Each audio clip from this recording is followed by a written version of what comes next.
Hello guys, Kentucky basketball targeting Bruce Branch III. Pope hopes to bring a potential superstar to the Wildcats. Could this be a good deal? Let's get to the news, but first, subscribe to the channel. He's a young phenom who has quickly risen to the top of the list of most coveted prospects for the 2027 class.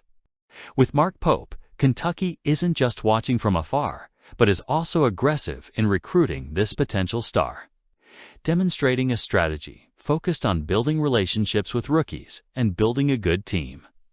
Branch, with his impressive physique, multifaceted skills, and game intelligence, embodies the type of athlete who can make a difference on any top-tier team. Recently highlighted by Rivals analyst Jamie Shaw as the best rising high school player, Branch not only attracts attention for his size and length, characteristics that reflect a still-developing body, but also for his natural anticipation. On both ends of the court, his combination of athleticism, vision, and versatility makes him a rare prospect in the recruiting market. His recent performances in the under-17s circuit with the Compton Magic confirm this assessment, consistently averaging 15.6 points, 5.2 rebounds, and 2.2 assists per game. Branch demonstrates a unique ability to impact the game in multiple ways. He doesn't limit himself to scoring. His presence is felt defensively, creating opportunities for his teammates, and even through his leadership on the court.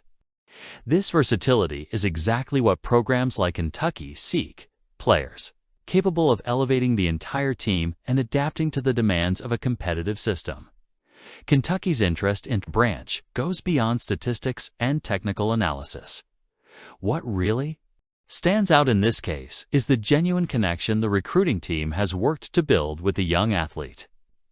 Cody Fugger has been a central figure in this process, maintaining frequent contact with Branch and his family.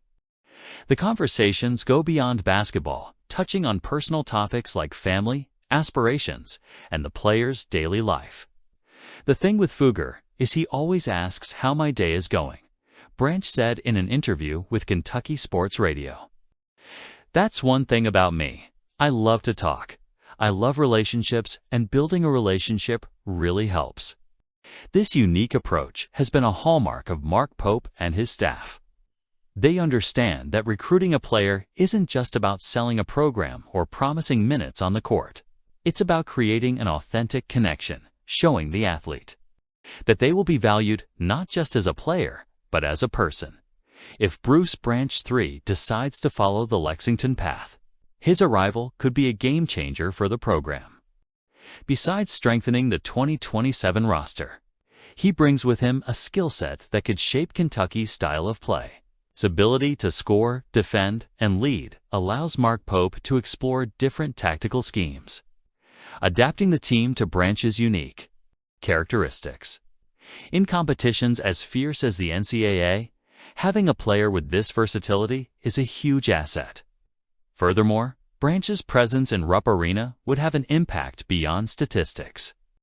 As the No. 1 overall pick in the 2027 class, he will attract national attention, further elevating Kentucky's profile in the college basketball landscape. His commitment to the program could even serve as a future example. It's still open, but the signs are promising.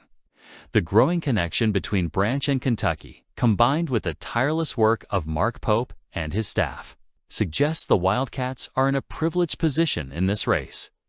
But are they really? Let me know what you think at the end of this video. With the offseason in full swing, Lexington's clinked fans are closely following the news about the team's top targets, highlighting two five-star point guards who promise to set the court ablaze: Jordan Smith Jr. and Tay Kinney. Two guys who could make a difference for the Wildcats. Let's evaluate. Jordan Smith Jr., a point guard who combines explosive offensive ability with elite perimeter defense, is one of the most coveted names in the 2026 class. His ability to score in a variety of situations and his physical presence in the paint make him the type of player who can transform a game on both ends of the floor. Initially, Smith planned to delay his commitment decision until next spring. A cautious choice given the uncertainty brought on by the transfer portal, which has shaken up college basketball. However, in a turn of events that has raised hopes in Lexington, he recently revealed that his timetable is now up in the air. This change of plans represents a window of opportunity for Mark Pope. Will Pope be in action? Pope's approach, known for his dynamic, NBA-inspired style of play, seems tailor-made for a player like Smith. The Wildcats' fast-paced, fluid offense values versatile point guards capable of creating plays and leading the team in crucial moments. Traits Smith naturally displays.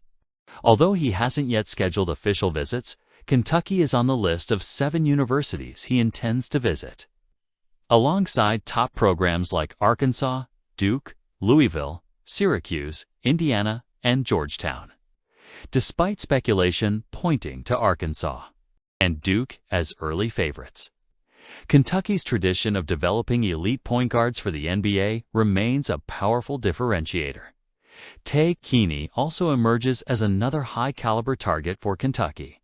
Ranked among the top 15 point guards in his class, Kinney is a player attracting attention from programs across the country with his game-changing ability and versatility on the court, while Louisville appears to be in an advantageous position. At the moment, Arkansas's emergence as a serious contender, bolstered by a recent official visits scheduled by Kinney, adds a layer of complexity to the race. Other universities, such as Texas, Oregon, Indiana, and Purdue, are also in the running. But Pope's persistence in keeping Kentucky in the mix demonstrates the coach's confidence in his project. The possibility of seeing Kinney shine at Kentucky makes a difference for any team. What makes this pursuit of Smith and Kinney so intriguing is how they both fit perfectly into Pope's vision for the program's future. His offensive system, characterized by quick transitions, long-range shooting, and constant movement, requires players who combine tactical intelligence with raw talent. Smith, with his ability to explode to the basket while simultaneously locking down opponents on defense, would be an ideal cornerstone for this style. Kinney, meanwhile, brings ball-handling ability and vision that could elevate the Wildcats' offense to another level. Together, these 2 point guards have the potential to form a dynamic backcourt duo capable of leading Kentucky toward another national title. The pursuit of talent like Smith and Kinney is more than just a recruiting move. It's a clear sign that Kentucky is determined to get back to the top, and they've been doing a good job. Vince Marrow's departure from Kentucky to Louisville was undoubtedly one of the most talked about moments in college football recently. Marrow's decision to leave a program where he built his reputation for 12 years to join the state's biggest rival generated a wave of speculation and analysis. However, in his first public comments on the matter during SEC Media Days, Mark Stoops demonstrated the same composure that has characterized his leadership style throughout his tenure, without rancor, but with a clear focus on the future. Stoops didn't hesitate to acknowledge the significant impact Vince Marrow had on building the Kentucky program. He not only praised the personal friendship he shared with Marrow, but also highlighted the former assistant's pivotal role in developing, recruiting, and elevating the team's profile in recent years. "I'm very grateful for our friendship and for what he did to help us build this program for 12 years, Stoops said, emphasizing the positive legacy left by Marrow. However, the coach quickly shifted the tone of the conversation to the present and future. For Stoops, the Kentucky program is bigger than any individual, including himself. It's about the program, he stated, reiterating that the focus is on student-athletes and the collective. This mindset reflects Stoops' pragmatic philosophy. While change is inevitable, continued progress must be prioritized. You just have to pick yourself up and move forward quickly, he said, summing up his resilient approach. This stance is particularly relevant as Kentucky faces increasing pressure to regain lost ground after a disappointing 2024 season. Marrow's departure could have been seen as a significant blow, but Stoops and his staff seemed determined to turn it into an opportunity to reaffirm the program's identity. One of the stories that emerged after Marrow's departure was the idea that he was frustrated with a redistribution of responsibilities in the recruiting process. Some suggested that position coaches were taking on a more prominent role, reducing Marrow's direct control. Stoops categorically challenged this interpretation, stating that nothing structurally changed in the recruiting department. He explained that the involvement of position coaches has always been a crucial part of the process, a practice he learned during his own career as a defensive backs coach at renowned programs like Florida State and Miami. The position and area coaches have always been involved, always, Stoops said, adding that the real change in the college football landscape lies not in the internal structures, but in the external environment. With the increased importance of the transfer portal and the constant evolution of recruiting strategies, precision and detail have become even more critical. This approach reflects a modern understanding of the sport. Recruiting success doesn't depend on a single central figure, but on a cohesive, well-coordinated team. Stoops seems confident that Kentucky is on the right track in this regard. Despite the loss of Marrow, Kentucky players were also asked about Marrow's departure, and their responses ranged from thoughtful to slightly provocative. Veteran, tight end Josh Caddis expressed surprise but maintained a respectful demeanor, wishing Marrow the best. Jordan Lovett, on the other hand, couldn't help but add a touch of irony when mentioning Marrow's decision to go to Louisville. It was crazy, especially at Louisville. You know, it was crazy.